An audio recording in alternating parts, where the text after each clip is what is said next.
Hey, Scott, Machine Gun Dad. I just wanted to mix things up a little bit. We already filmed most of the intro. I didn't tell David what I was going to do.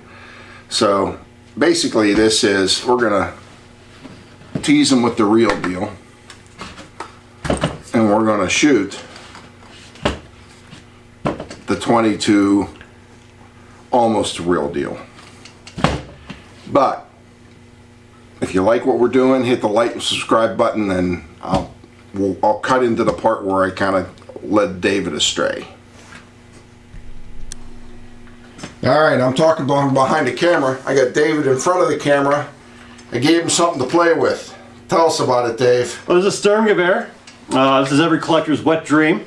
Scott is lucky enough to own an original one. That's actually how I met Scott, is I found a video of him showing this being shot, and he found it in my hometown. So late war German production, probably the first widely fielded assault weapon.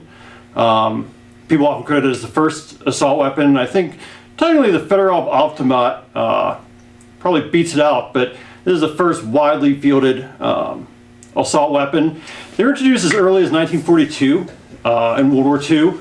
They really didn't see a little bit of a different configuration than this is the MKB-42. Hitler was not a big fan of the idea. I can't remember what general it was that came back from the Eastern Front, was discussing with Hitler, and Hitler asked him what could he do to increase the Germans' chances of winning on the East Front. He said, well, send more of those assault rifles, and that's kind of how that cat got out of the bag. So these were eventually produced as what I think the MP-43 eventually, or initially, and then the MP-44, and then eventually the Sturmgewehr 44. So beautiful weapon, definitely most collectors' ultimate goal, but absolutely fantastic weapon. That one's actually stamped MP-44, and the original magazine that's in it is also stamped MP-44. Now, Dave seems all excited about that. I was going to let him shoot it. No, I'm not going to let him shoot it. All right, Dave, let me bust your bubble. You got to go to that. Yeah. Now I'll come sit in the paper. So, have you shot one of them before? I have not shot the GSG 22s, yeah? Yes. I have not shot one yet. It's not that big of a bubble to be popped, honestly. I mean, it's still Sturmgewehr-like. I'm surprised how comparable they look. They really... I think they nailed the weight and everything. Very much. The only thing I'm not crazy about is this slot here, the loading, what do you call it, like loading window, loading magazine assist. Kind of kills, so you can immediately look at it from that side and tell it's not original, but other than that. My opinion on that would be, these magazines are not that expensive. You could buy one of these and very easily fill that in, take the slot off, just leave the follower in there, cut the slot off, and fill that in. You probably could. And then you'd have something for reenacting or something like that. So I teased you with the real STG 44. I teased Dave with the real STG 44. Well, I'll cry myself to sleep. It's no big deal. No big deal. We're gonna run this one. If you think ammo is expensive for handguns, you have no freaking idea. Anyway, we'll be out on the range with this one shortly. Alright, we're out here with the ATI Tactical 22 Sturmgewehr. See how she runs.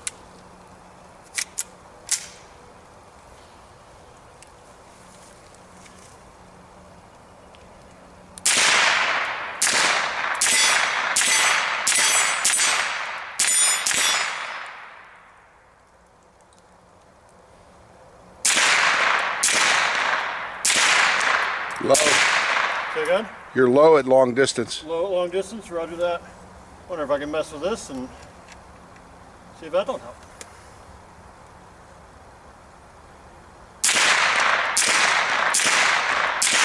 You're still super low. Oh, I got it there. There you go.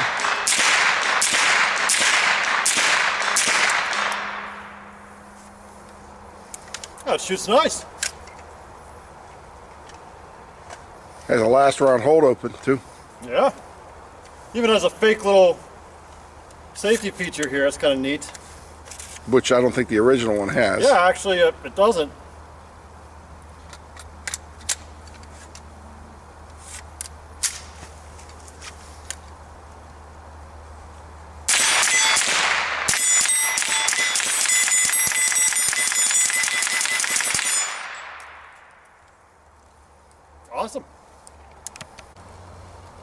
I couldn't let Dave have all the inexpensive fun.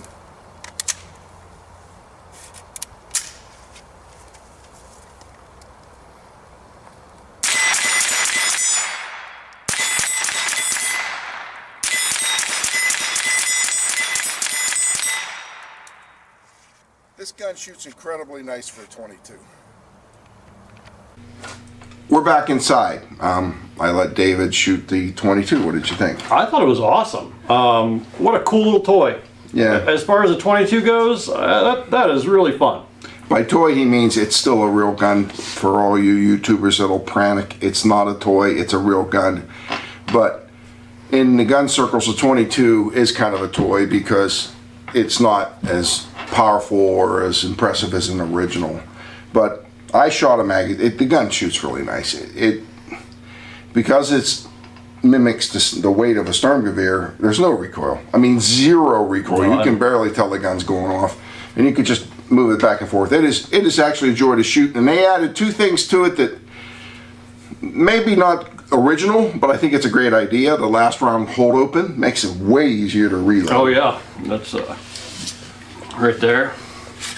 No, and that's the safety that they added. The extra safety. What I mean by last time hold open is... Oh, the internal. Yeah, the internal. If you watch, we don't have a camera operator, but the bolt stays back. So, you know the gun's empty, and it makes inserting a new magazine so much more easier because you're not going up against the follower. I understand that these aren't as popular as they were because a lot of people bought them thinking, oh, well, I'm getting a Sturmgewehr, and then they say, that's a 22, it's not a Sturmgewehr. I'm going to disagree. In the sense that, yes, it's not a Sturmgewehr. However, it's a joy to shoot. It's probably one of the funnest semi-automatic 22s I have to shoot.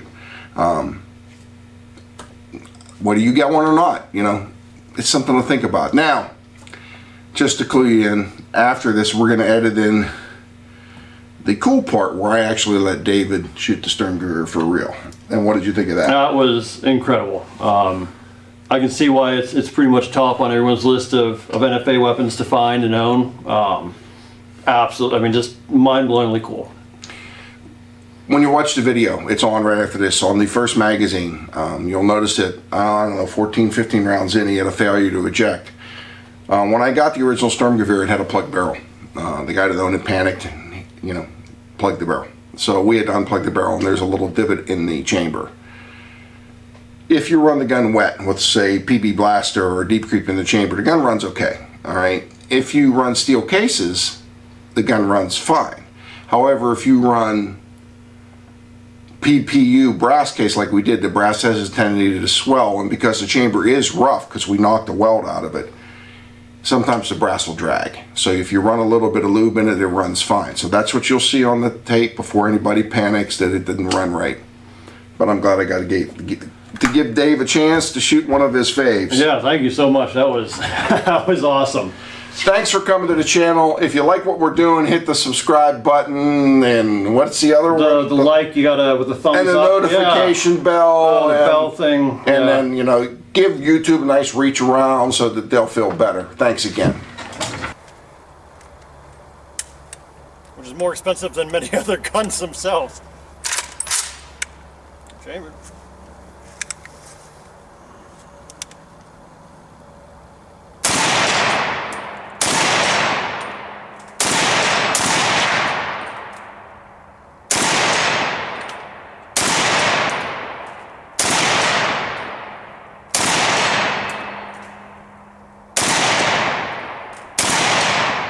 Flip it over.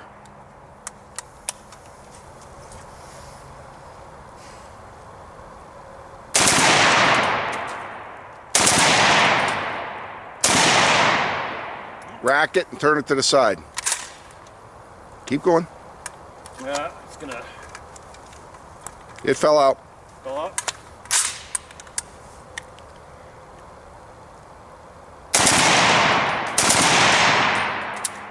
You're empty. No last round hold open. I had Dave put goggles on because we put a little extra lube in the chamber because there's a pit in the chamber when we knock the weld out of the chamber. Go ahead, David. All right.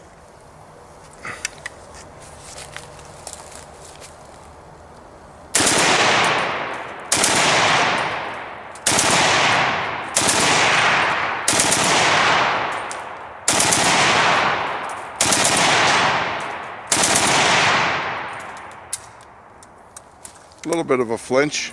Just a little bit. We're clear.